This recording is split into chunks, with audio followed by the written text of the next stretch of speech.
Welcome to Curriculum Modifications Module 4, Facilitation and Interactions. This module was created by the Center for Early Learning Professionals using materials developed by the National Center on Quality Teaching and Learning, funded by the Office of Head Start. The Center for Early Learning Professionals has adapted these materials to meet the needs of the early childhood community in Rhode Island. Before you continue, please be sure to download and print all module handouts and materials as instructed on the Center's module webpage. This module has 3 learning objectives. First, we will define adult support and how you can use it to engage all learners. Next, we will explain invisible support and how to integrate it into learning activities. Finally, we will discuss how to simplify activities so all children can participate and learn. Here you see again the list of 8 general types of curriculum modifications. In Module 1, you learned about environmental support in depth. In Module 2, you learned about child preferences, materials adaptation, and special equipment, which are all considered modifications to classroom materials. In Module 3, you learned about peer support. This module focuses on the last 3 curriculum modifications: adult support, invisible support, and simplify the activity. We are calling this module Facilitation and Interactions because these 3 modifications affect how teachers talk and play with children in ways that maximize participation and learning. This module discusses how teachers can adapt activities to meet all children's needs. As we go through these curriculum modifications and uncover new strategies, think back to the children and times of day you identified in the Child Participation Evaluation form from Module 1. Let's begin with the definition of adult support. In their 2008 book, Building Blocks for Teaching Preschoolers with Special Needs, Susan Sandall and Eileen Schwartz discuss practical adaptations teachers can make to their curriculum to engage all children in learning. They describe adult support as having an adult intervene to support the child's participation and learning. Teachers work hard to develop lessons that get each individual child actively involved in learning. Yet, even with the most thoughtful lesson plans and well-structured classrooms, some children still struggle to participate or maximize their potential. Simple modifications to the curriculum, such as the use of planned, intentional adult support, can help these children progress. When adults support individual children, they bring a sense of security and connection to the child's learning experience. If thoughtfully planned and carefully timed, adult support can encourage participation and prevent problem behaviors. Perhaps the best feature of adult support is that it requires no additional resources beyond a teacher's patience and skill. Now we will look at 3 types of adult support strategies to help struggling children. Adult support is particularly effective when the adult has built a relationship of trust and care with that child. Once rapport is established, adults can provide support by joining in the child's play, using praise and encouragement, and providing modeling. Let's look at each of these strategies in depth. Sometimes the only extra support a child needs in an activity is the presence of a trusted adult. By being there, showing interest, and offering comments, the adult can achieve so many important goals. She can draw attention to the child's successes, convey that the child is important, slow down the pace of the activity, de-escalate conflict, provide gentle reminders using touch and words, offer praise and encouragement, model new skills. Adults can also facilitate higher levels of play and prevent discouragement or frustration. A skilled adult offers just the right amount of support to fit a particular child's needs. Adult support works best when teachers individualize their interactions and execute them with intention. In the photo on the left, consider a child who may be repetitive in her dramatic play and spends most of her time trying on the same dress-up clothes. The teacher has joined the play with her peers and offers encouragement and ideas to expand her play. In the photo on the right, we see a child who may be hesitant to touch and explore different materials with his hands. The teacher can join him at the paint station. By being there, offering smiles, and commenting on his willingness to try new things, she gives him the confidence to expand his sensory experience. The second strategy adults can use during their interactions with children is to use praise and encouragement. When an adult intentionally joins in a child's learning experience, praise and encouragement are positive ways to increase the child's level of persistence and participation in the activity. An adult can help a child continue in a challenging activity or routine by simply drawing attention to what the child is already doing well to increase self-confidence and expand learning opportunities. An adult can encourage new skills or a higher level of participation by making comments and new suggestions that build on the child's strengths. The adult can also help a child persist by taking turns with the child in multi-step tasks or projects.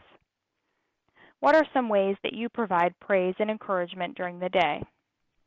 Do you provide eye contact and a smile? Give a thumbs up, high five, or other affirming gesture? Do you call the child by name?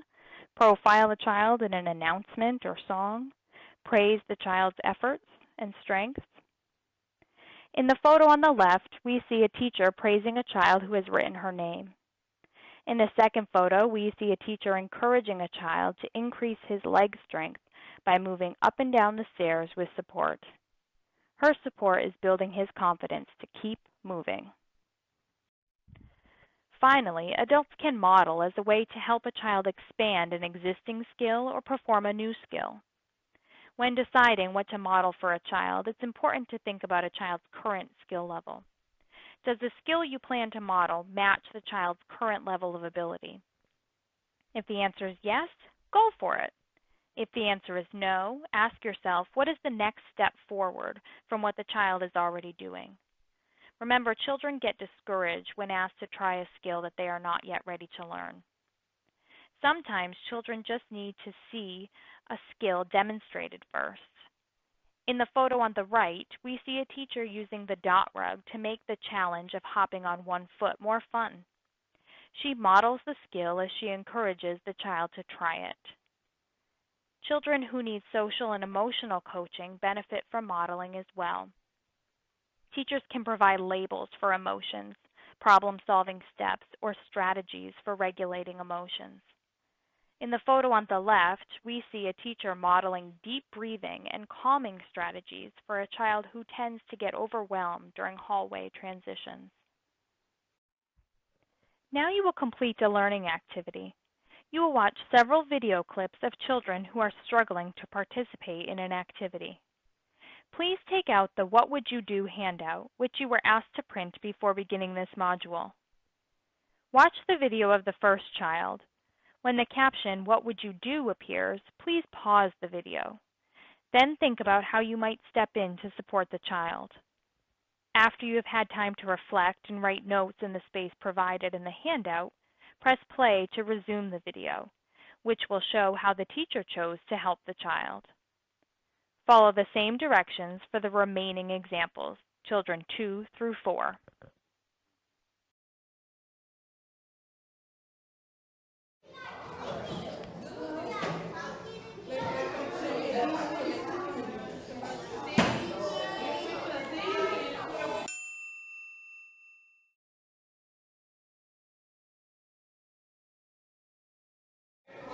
You didn't finish. Let's try to finish it.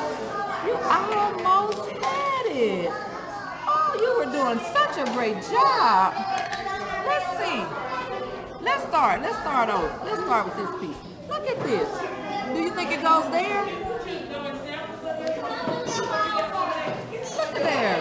That's my big boy. Look at this tail. Where do you think this man gonna go? Ay, qué bonito, ¿qué hizo ahí? ¿Qué hizo?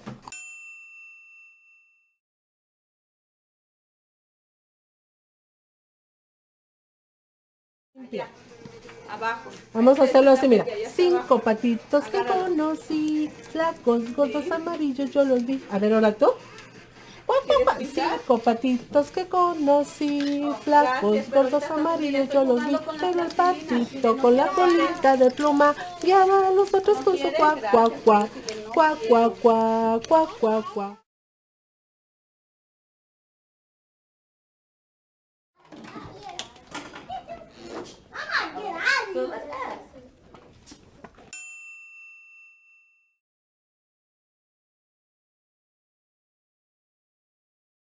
You have your name, so what center are you going to now?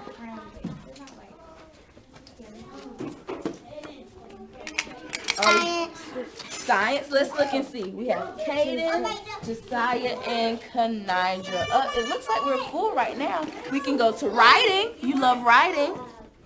Or we can go to blocks. You like to build. Or we can go to library because you like to read. Which one would you like to go to? You would like to go to writing?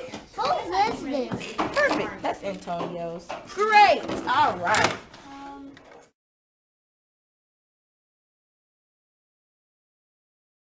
Family picture is either in the science area or in the book area.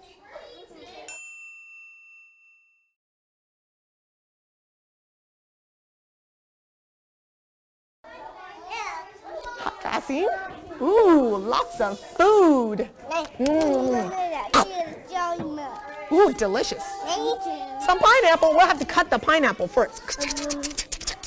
There you go. Corn. Look, this is how I eat my corn.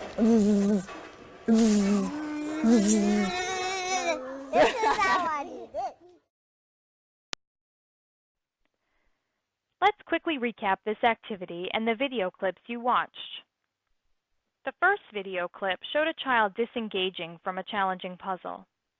We saw the teacher offer praise and encourage a child to persist. Did you think of something else you could do? In the second clip, we watched a child in sensory play who mouthed the toy instead of engaging with the materials. The teacher then modeled and encouraged pretend play. Did you think of something else you could do? In the third clip, a child was overwhelmed during the transition to free choice. The teacher responded by offering suggestions based on the child's strengths and interests. Which ways did you think of to support this child?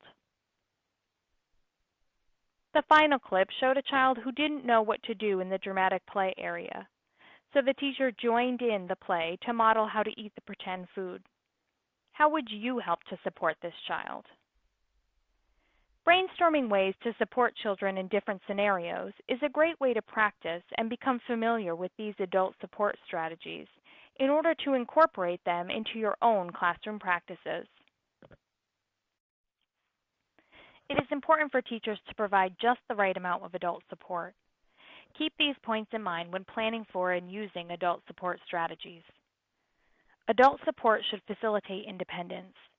Although adult support can be a very effective way to help a child, it isn't always the best way to promote independence and success.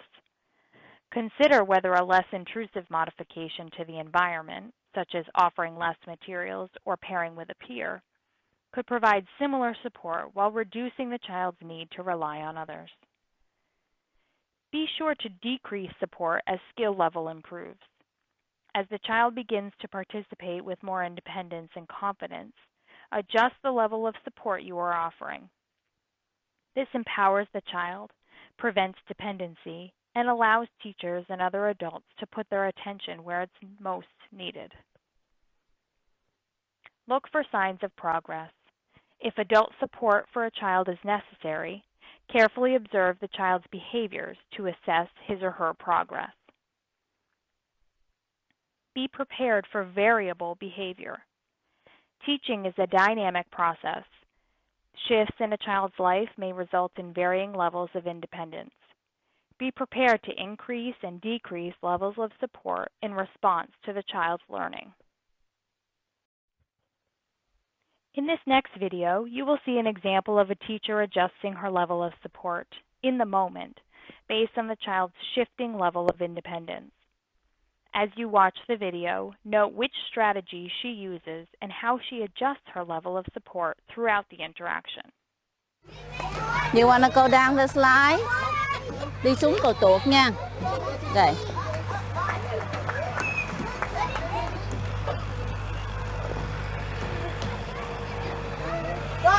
Con vịn mở ra. Giỏi, mở ra. Đi lên cô giúp. Một chân. Rồi đưa tay cô cầm.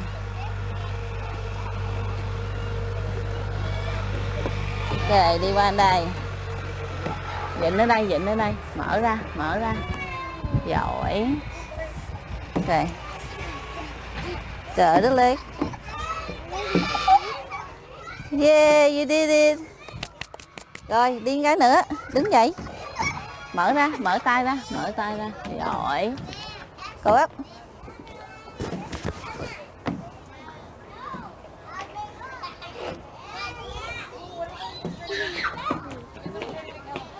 Yeah, you did it. Did you do it? Yes, you did. Okay. Cậu tuột với con nha. Nắm tay không? Okay, put your hands there. Okay, ready? Set. 1, 2, 3. Whoa! Is that fun? Yeah! Now let's look at a different type of curriculum support, called invisible support. Sandall and Schwartz define invisible support as the purposeful arrangement of naturally occurring events within one activity. What this means is a teacher intentionally plans the steps or events in an activity in order to facilitate children's success. However, because invisible support is invisible, it can be tricky to identify. Here are two examples of invisible support. In the photos on the left, we see a teacher who has intentionally shortened circle time in order to alternate between stationary and movement activities. She did this in response to a couple of children who would easily lose interest when they had to sit for too long. In the photo on the right, we see children making muffins in their classroom. The teacher has intentionally positioned a child with limited motor strength to use the egg beater after her peers, when the batter has been softened by her friends and is easier to stir. In this video, Dr. Gail Joseph of the National Center on Quality Teaching and Learning defines invisible support and gives an example of sequencing actions within an activity. As you watch the video, you will notice that invisible supports are in fact invisible. They are hard to notice because they are planned in advance and embedded into an activity. Have you used or are you using invisible supports in your classroom? My favorite curriculum modifications to talk about is this one that we call invisible support. Invisible support really is a teacher who's thinking proactively about the order in which they will do things that will benefit children. We might not have any idea of all of the strategies that that teacher has put in place and thought about proactively before the children even sat down. So I'll give an example. A teacher who wants to have an example of two words that rhyme, for example, during their circle time, would call on a few children who would demonstrate that well, who are really good rhymers, before they called on the child that might not be as strong with that skill. So she's thinking ahead about how she's going to give multiple examples before she calls on the child so that it increases the chance that they'll be successful. There was a teacher who was doing a cooking activity using some frozen yogurt. Well, we all know that like frozen yogurt or ice cream starts out, it's really hard to scoop at first. So she actually strategically gave children turns in which the first child that was scooping had really great fine and large muscle control and could do that even though it was exerting some effort. It was at the right level for that child to be able to do it. And then it went around the little small group table, and the last child to use it was a child with cerebral palsy who had some fine motor and gross motor delays, where scooping the really hard frozen yogurt would have been difficult for that child. But by the time it got around to him, it had melted, it was softer, and he was able to scoop it easily, but still with effort. So it was this way that the teacher thought about beforehand how she was going to give turns in a way that supported everyone's efforts. And so that's a great example of invisible support. Invisible support consists of proactive strategies that are planned ahead of time and targeted to increase a child's level of participation without being obvious to the child or others. Invisible support is purposeful, planned, and naturally occurring within an activity or learning center. There are two ways a teacher can provide invisible support. They can sequence turns within an activity, and they can sequence the steps within an activity. As we said, a key component of invisible support is being proactive. That requires teachers to plan their activities ahead of time, often with team members. This next video has two parts. In part one, you will see teachers planning a way to increase a child's participation during a large group activity. In part two, you'll witness the invisible support they plan for that child. As you watch the video, identify the strategies they use to provide invisible support. How did their plan actually work? Did it increase the child's level of participation at large group time? Usually in the large motor room, he doesn't really like to participate in music and movement or dancing. It's kind of hard to get him engaged, but I think, and that's a good start, so maybe next time when we do another large group or music or movement in a large motor room, maybe we can say, Markel, would you like to be the leader? Would you like to lead this activity? So this way he can actually participate a little bit more in a different way, but still be within the group. Okay, one more time. Ready? Let's do it faster.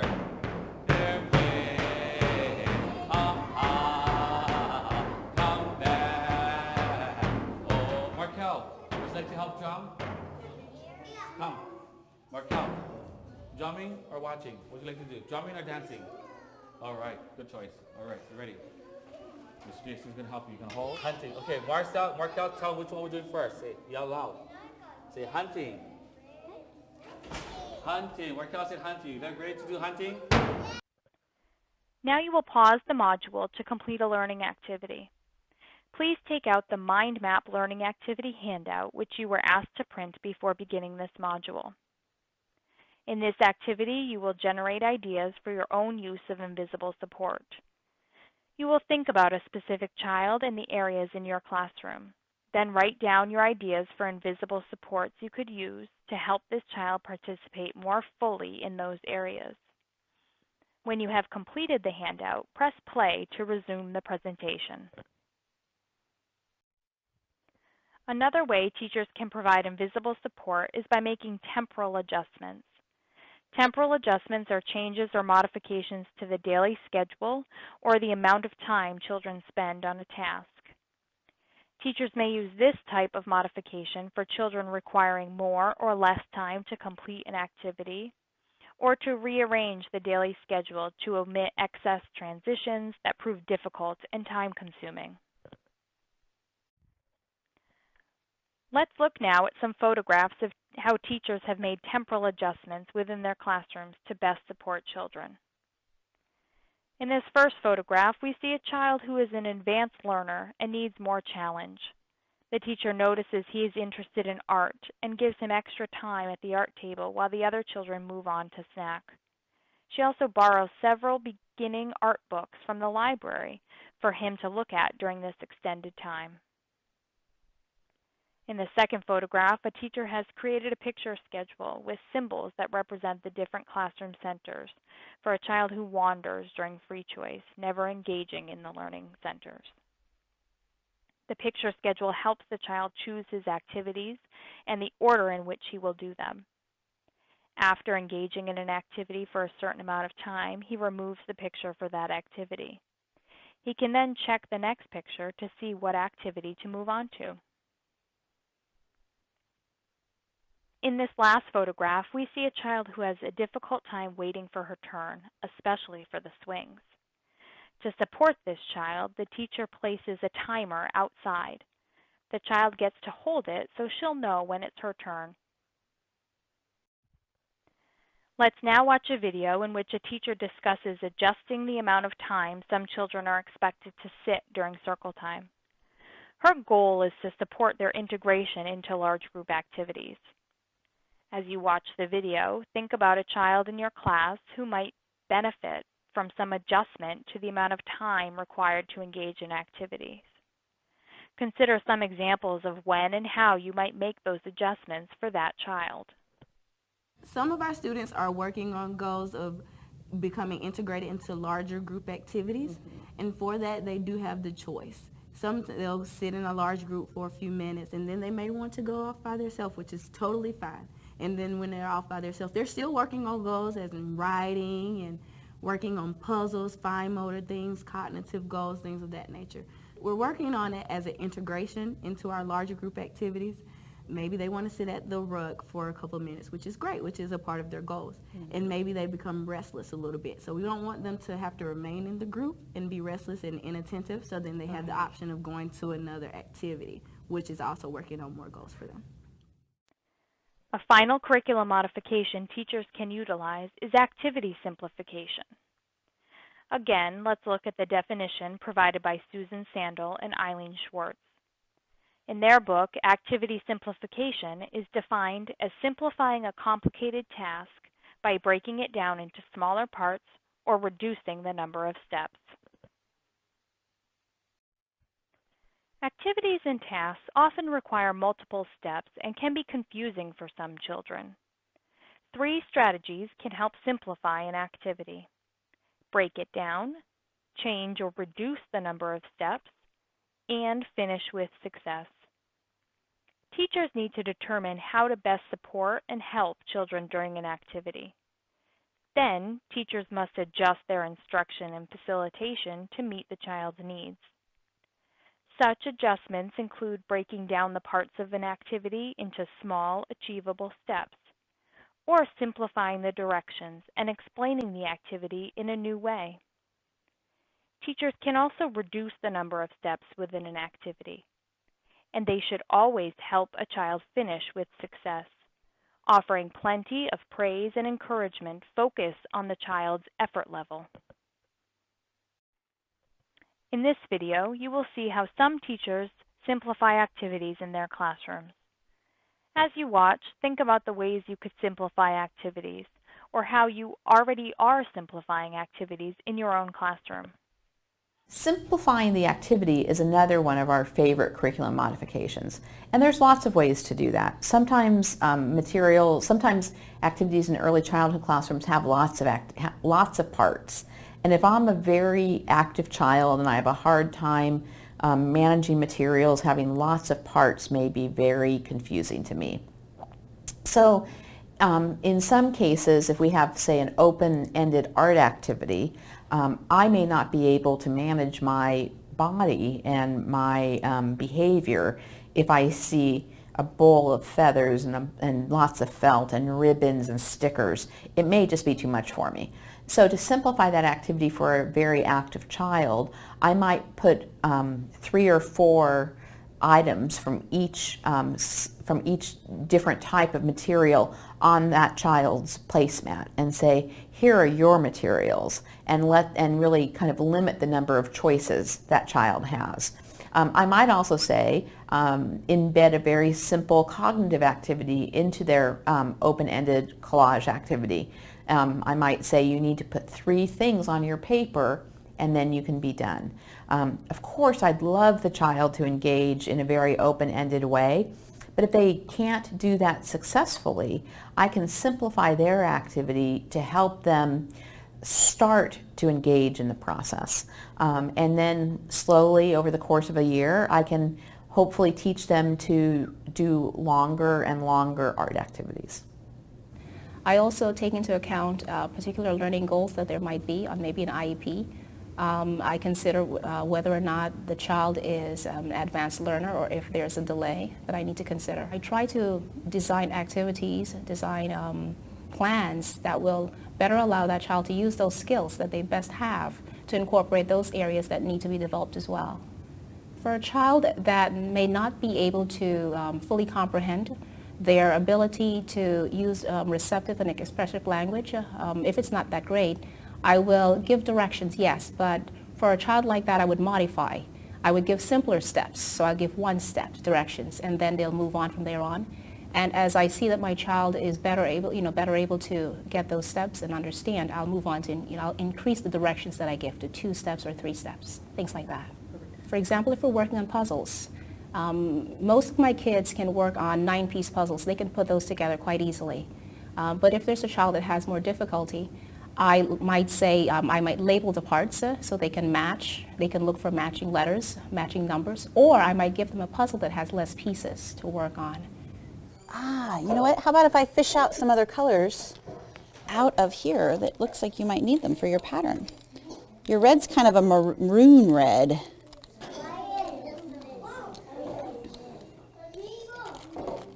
You want to trace the dots? Okay, you try. Right here.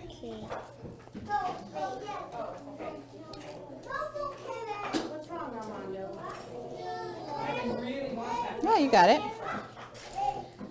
I think it's a little tougher with the pencil. Oh, you got it. And then you know what? I kind of made a mistake. Look, it's supposed to actually hook onto that line. Do you want to put that in your take-home box? We'll know it's yours. In this module, we looked at the ways teachers can modify the curriculum through their own facilitation of activities and interactions with children.